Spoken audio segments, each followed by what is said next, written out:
Okay mga boss, ito na yung KMX engine natin, no? Halos kumpleto na siya. Ang kulang na lang yung carb.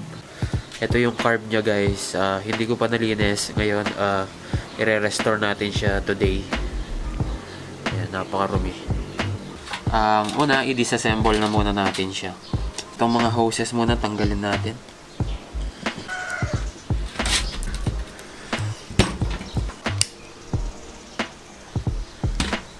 Tanggalin na natin itong piston.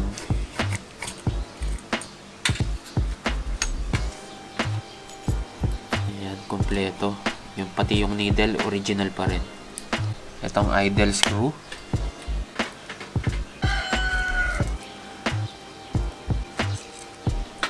Tatanggalin ko na itong choke kasi yung nabili kong choke cable, meron na siyang kasamang ganito. Okay. Pwede na natin siyang buksan. Okay, ngayon tanggalin na natin tong floater.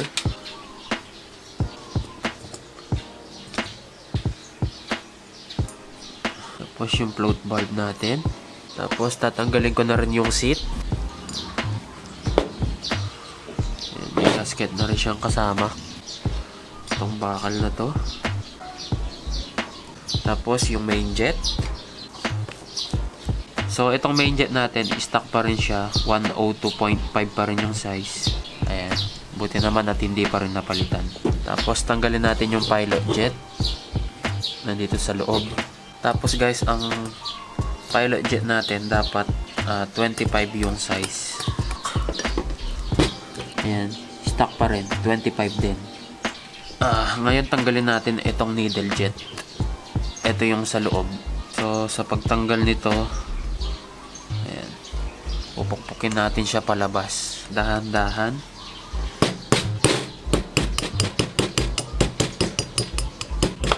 Okay.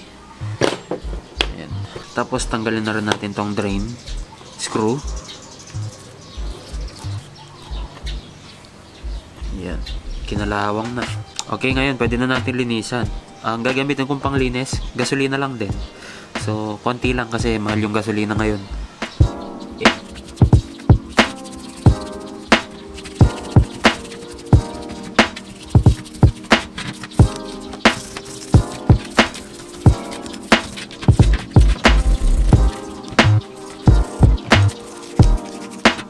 Okay guys, tapos sa ibang parts, same lang din, gasolina lang din.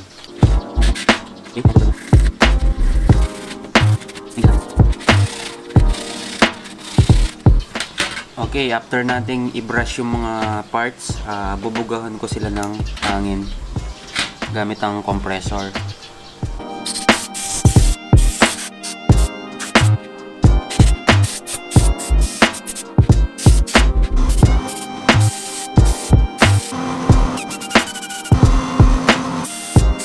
Para matanggal naman yung mga iba pang natira na hindi natanggal nung pagbabrush natin, gagamitan ko siya ng steel brush, yung malambot lang.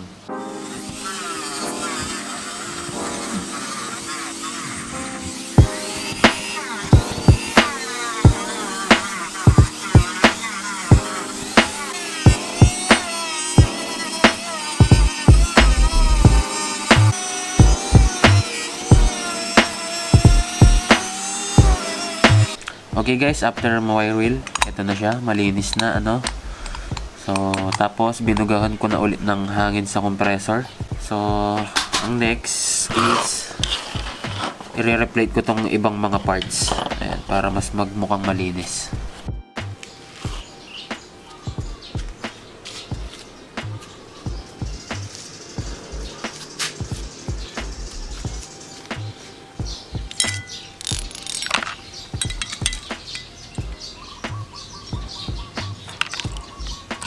Okay mga boss, after natin ma-prep yung mga i-plate natin, pwede na natin silang ibabad.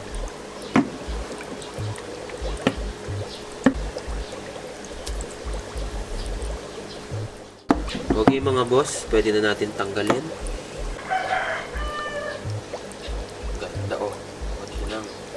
Okay, ayan yung mga pinlate natin. Maganda naman yung result.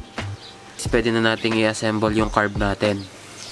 Ngayon, una nating ilalagay yung needle jet.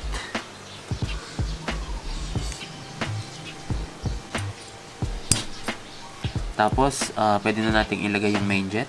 Ito muna ang washer. Tapos, itong main jet. Pwede na rin nating i-reinstall yung pilot jet natin. Ito siya. Ito muna ang float valve seat at itong plate.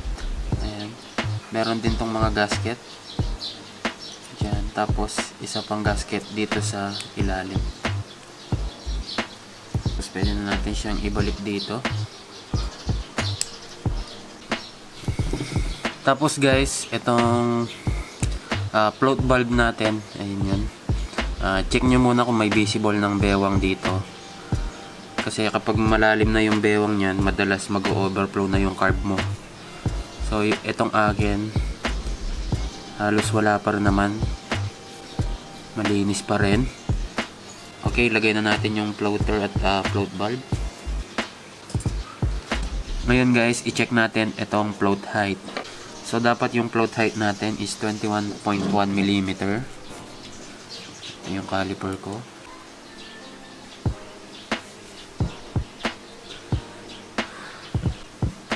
Mataas lang siya ng konti, kaya i-bend natin yung sa may floater ng kahonte.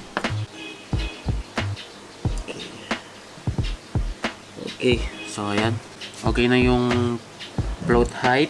Ibalik na natin yung gasket. Tapos itong takip. At dahil bilog na yung mga tornilyo natin, bilog na yung ulo, bumili na lang ako ng bago. Ayan, hindi ko na ni-replate. Tapos yung mga ni-replate nating hose holder, dito sila nakalagay. Ayan. Dalawa.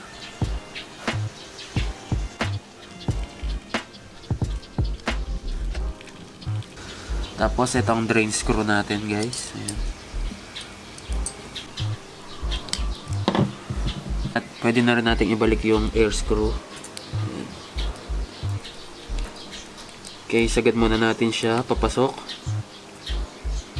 Tapos bibigyan ko siya ng 1.5 ikot palabas. 1.5. Okay guys, ngayon itong idle adjuster, ano, meron tong o-ring dito sa gitna. Lagyan muna natin ng grasa yung o-ring. Ayun. Okay, tapos pwede na natin siyang i-reinstall kasama yung spring.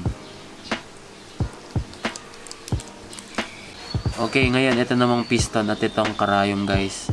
So yung clip ng karayom natin, nilagay ko siya sa gitna. So, ayan. Standard position lang din. Karayom muna.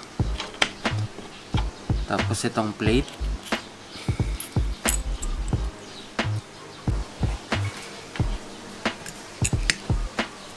Tapos, itong spring. Yung takip at yung rubber gasket.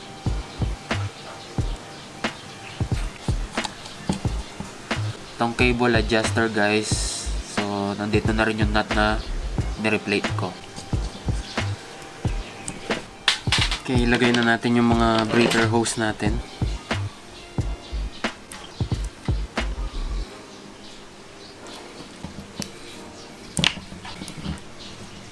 Tapos yung overflow hose.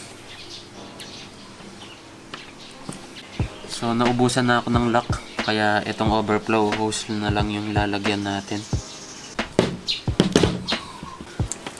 Okay, ayan guys. At tapos na natin yung carb natin. Ngayon, ilagay na natin siya sa engine. So, ilagay muna natin yung clamp. Tapos, itong carb na.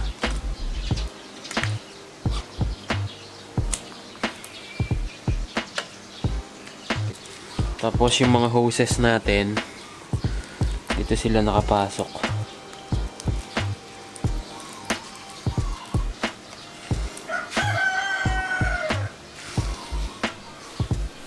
Ayan na mga boss, at abangan nyo na lang yung ibang video nito sa aking YouTube channel.